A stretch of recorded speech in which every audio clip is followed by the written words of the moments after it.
piano lesson number 6. Today I'm going to be showing you guys some more miscellaneous stuff on sheet music. Stuff like intervals, sharps and flats, and some dynamic signs and other stuff so that you'll have a general idea of how to read most stuff on the sheet music. After this, you guys should have a pretty good idea of general things. And then I'm going to show you some other things. Okay, so the idea here is to get you guys more, just get your feet wet on theory, and then once you've got this, you've got all this in your head, you'll continue to work on that while I start showing you guys more advanced techniques on the piano itself. So don't get all, antsy to play the piano and everything like that, because you will be. This is just some important stuff that will help you guys learn further. And if you guys don't want to learn this, you can always just skip ahead to another video and just learn those things. Okay, so let's get started. The first thing we're going to look at is something called intervals. Now you probably should remember this from my previous video. I was showing you about seconds, thirds, fourths, and fifths. Like a second sounds like this. A third is. A fourth is. See how they're getting bigger apart? This is the fifth, sixth, seventh, eighth. So I've drawn them out here on the board. Okay? Now, there's two types of ways to draw an interval. There is harmonic and melodic. Now, when you have a harmonic interval, it's as if you play the two notes in that interval together, like this. This is a harmonic third.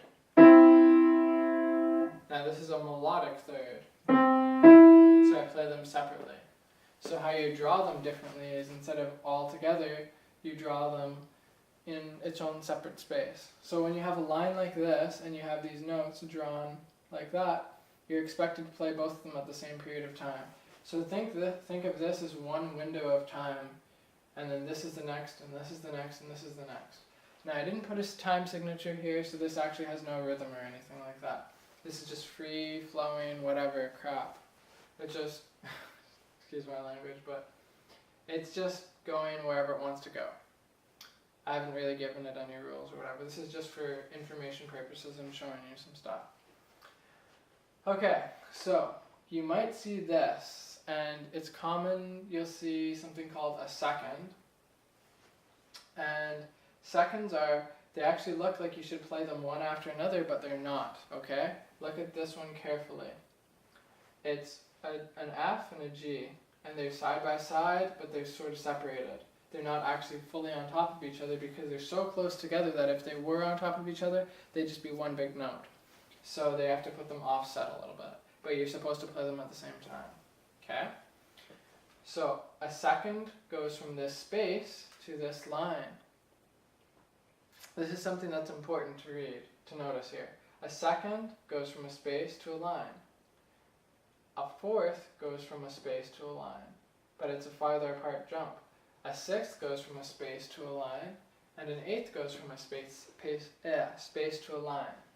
So that's something you want to keep in your mind, is that when you're doing an even number jump, right, an even interval, so 2, 4, 6, or 8, it's always going to be going from a space to a line, or a line to a space. So it's always a different type of note, okay? So, but then the flip side is thirds, fifths, and sevenths, they always go from one type of note to another type of note. They leap. So this space goes to another space note. This space goes to another space note. So if you can break it up into those, thinking it in those terms, you'll be able to identify intervals faster. And you're probably wondering, okay, Andrew, why is identifying intervals so important? Well, there's a good reason for this, because just like we were trying to learn to read the notes, it's also very, very, very important to learn the intervals. Because what happens is, you can read intervals faster than you can read note names. Because you don't want to be going G, F sharp, A, B, C, D, D, D, C, B, A, G, B, C, jumping all over the place. You can just tell yourself up a second, down a third, up a fourth, down a third, up a sixth, second up, second down.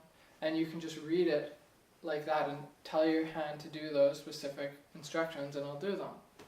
So just take my word for it for now. This learning to recognize intervals quickly is extremely important to reading music quickly. It's called intravallic reading. Okay, intravallic reading. Okay. So the seconds, the fourths, the sixths, and the eighths. This will help you recognize the intervals faster. They are on they don't have the same note in common. So an even interval won't have the same note in common. Then, judging by how far apart it is, you can guesstimate what kind of an interval it is. First, you look to see if it's on the same, and then how far apart it is. So this eighth is a huge distance apart, and it's a space to a line. So that's an eighth. Or the seventh is a huge distance apart, but it's a space to a space, so it's probably going to be a seventh. So that's what'll help categorize them for you. Like to do a third, you just go from one space to another space. The very next one, up or down, that's always going to be a third. Whether it'll be a major third or a minor third is a different question. But we're not going to get into that right now. But going from a space to a space, or going from a line to the next line up or the next line down is always going to be a third.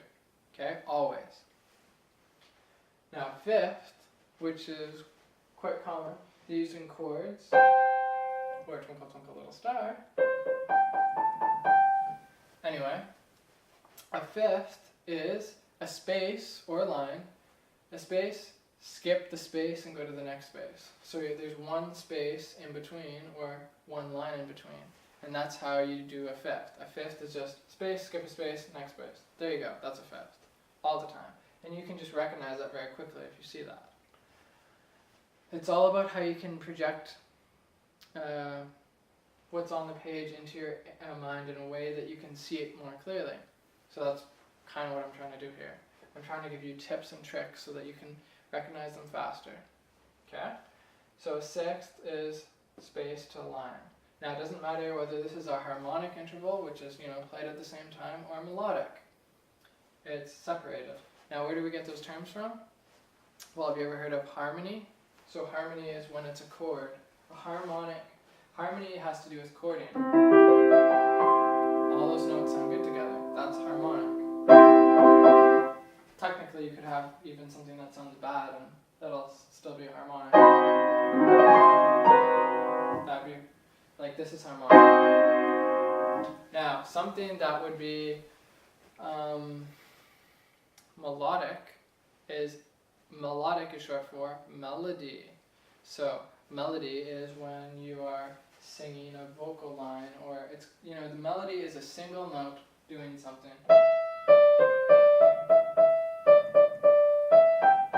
That would be melody. Okay? It's going somewhere. It's going up and down, and it's not having chords. It's not all down at the same time. It's moving around. Okay? That's melody versus harmony. So that's where they get these, because these are going down at the same time. That's harmonic. If it's going from dun dun dun dun dun, then that's melodic. Okay, so that's a brief thing on intervals there. What you should do is get cards, flashcards, and look at those intervals very, very closely. Okay? Do those intervals like mad crazy. I had a student who did them for like 2 weeks, and then she was just crazy fast at them, and she could just read music much faster. So I highly, highly, highly, highly recommend that you do flashcards for intervals, okay? Intervallic reading is the way to go. No questions asked. Okay, now the next thing you're going to do, well, not going to do. Okay, the next thing I'm going to show you guys is a brief kind of, I'm just showing you what a sharp, a natural, and a flat look like. So in my other video, I showed you what a sharp and a flat look like on the piano, but what do they look like on sheet music? A sharp sign looks like the number, the pound sign on a keyboard or on a phone. So it's just like the number, so the number sign. So it's just dun dun dun dun, and that little box has to be in whatever note that it's on. So these two lines should be on if this was a note on the line, it should be on the line with the note. Okay? And whenever you're doing these sharps, naturals, or flats, they're actually called accidentals. Okay? Later on you get into key signatures, and I'll show you that later down the road. But these are called accidentals because they happen in the music. It's sort of like they're only there for a little bit and then they go away. Now the rule with accidentals is they are in effect until the end of the bar unless there's something else that happens on that note. So say we have a C sharp. Now if there was no natural here and no flat, we would play C sharp, and even though there's no sharp sign here and no sharp sign there, we'd still play C sharp until the end of the bar, and then we'd go back to playing C, because it gets cancelled at the end of the bar. Okay? It's like a criminal that can't escape jail, but it can wander around in its cell, unless you shoot it dead. Now that would be what a natural sign does. A natural, right here, brings it back always to the original key. So this natural C, so a C natural would just be a C. Okay, now we have a flat, and a flat lowers it down one semitone, and that's basically it. This is what a flat looks like. Now the thing is, you always have to put them before the note. So it's like sharp, this C, natural, this C, flat, this C. You can't put the note and then the flat after, because then you've already played the note and the flat comes later. Okay, so you gotta just be careful about that. Okay. All right. So those are sharps, naturals, and flats. All right. So you'll see those, and just remember the rule that if there's a bar line, it stays in effect until the end of the bar. Okay, you can seriously get tricked if you don't remember that rule. Okay, so those are some rules there. Now I'm going to look over a few Italian terms and whatnot for you, so you know a little bit about dynamics. Okay, so let's continue. All right, so here's some terms that we're going to go over. Now, music was the central point of music when all these were going on was Vienna, and it sort of all centralized around one language, which was Italian, but it was mixed up with a few other ones. Like there's some French terms, and there's some German terms, and there's some Latin terms, and blah blah blah. Like there are other terms, but the main language that all these terms are in is Italian, actually. So, let's learn Italian! No.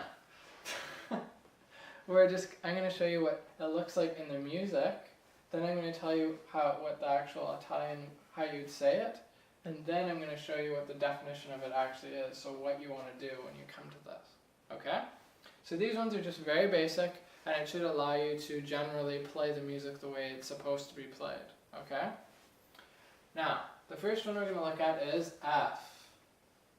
So whenever you see F, you're going to play forte. What does that mean? Well, translated, that means loud. So whenever you see F written on the music, you're going to play loudly until it says not to play loudly. So until you get to another letter that tells you something else. So let's keep going. So F is forte, which is loud. So F is loud. Okay? Forte is loud. Okay, now the next one is P. P as in piano. Now you're probably thinking, what? Piano is what? Okay, piano is soft. Now does that make any sense to you? Well, it might make sense to you when you hear that the first pianos were actually called, well, they weren't actually, there's harpsichords and clavichords and all these other instruments before that way back in the day. But the modern piano evolved from something called the forte piano. So it was a piano, but it was capable, it was an instrument basically that was capable of playing forte and piano. So they called it a pianoforte. Wow, isn't that original? You'll find that most of these names just make common sense. It's not like someone just sat there and tried to think up a very, very confusing, unrelated name. They're all they're logical. So, piano actually means soft, forte means loud. So the instrument was called loud soft. That's what it was translated to. So this thing that we're playing, its real full name would be a loud soft. I'm gonna go play my loud soft for a second, okay?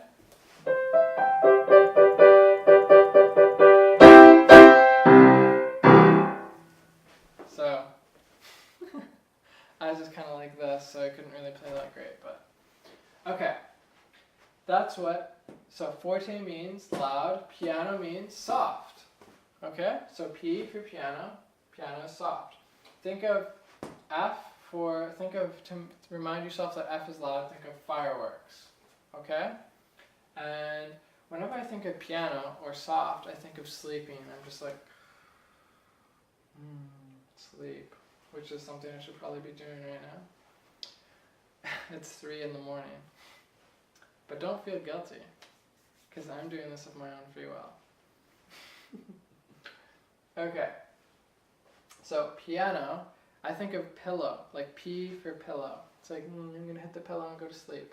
It's like a softer sound, like a soft pillow. Very, very soft, okay? Well, not very soft, because there are other terms.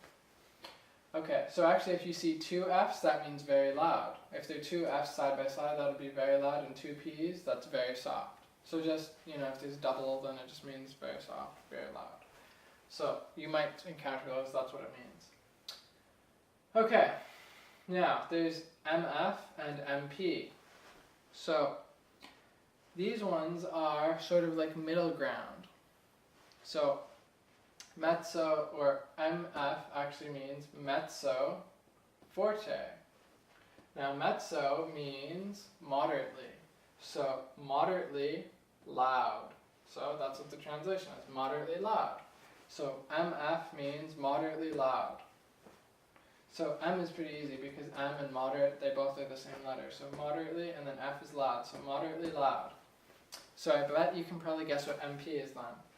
M for moderately, P for piano, which is soft, so moderately soft. Ta-da! So an MF sound is something that's not really that loud, so I'd be like, and then this would be probably MP, and then this is piano, and then this is forte.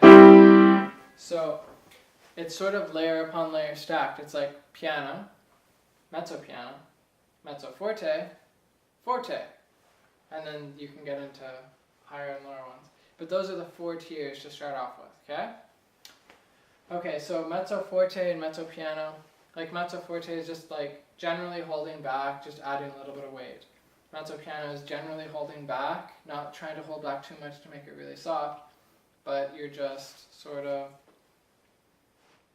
giving it a little bit extra. Okay, but you're not. Did that make any sense?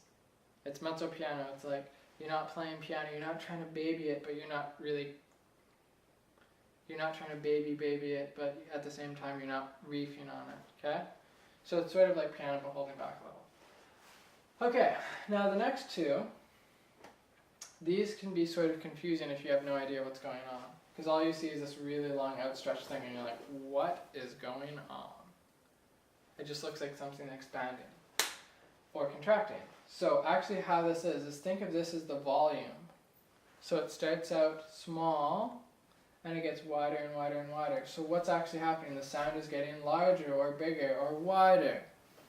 So they also abbreviate this sometimes as C-R-E-C, crap. So it's actually pronounced crescendo. Crescendo. So what it means is it actually means gradually getting louder. Okay, that's what it means. Gradually getting louder. So gradually getting louder is a crescendo. Crescendo is gradually getting louder.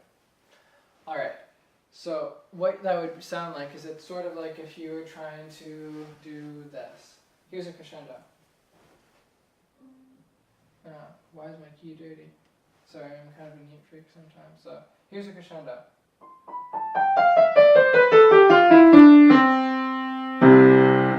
Okay, so it started off soft. That would be a decrescendo. So I'm getting louder, like I'm loud already, and I'm going to get softer.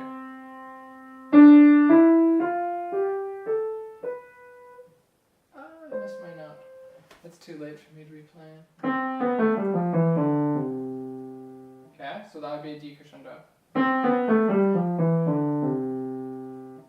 So it's starting louder, getting softer. So it's just getting softer and softer and softer.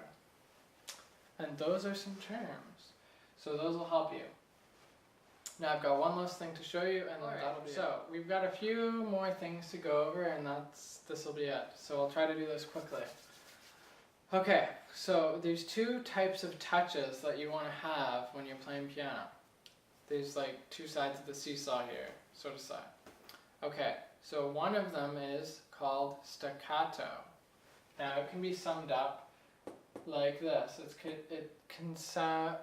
supposed to sound separated. So it would be notes that sound like this.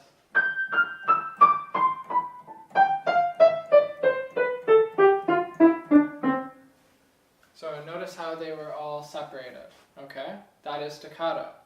Staccato is detached, it sounds separate. A way to remember it is think that the keys are hot. They're like, ow, ow, ow, ow, ow, ow, ow. You don't want to hold on to the keys very long, okay? So that's staccato. And it looks like this. It's a regular note, and then above the note, or below the note, right? Depending on which way the stems are going, you'll put a little dot over it. And don't confuse that with a dotted half note or whatever, because the dot is to the right of it. This is totally different. A staccato doesn't lengthen the value or anything of it. It just, you play it off, and then you just come in with the next note when you come onto that beat. So you go like this. 1, 2, 3, 4, 5, 6, 7, 8, kind of like that. So that is staccato, right there.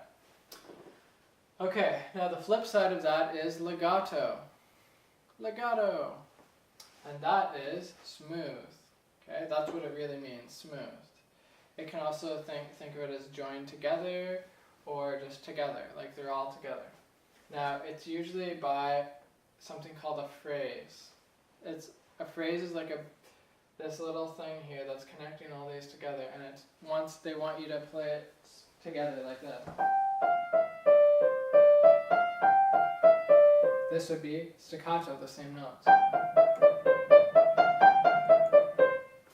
So do you hear the difference? This is legato, this is smooth,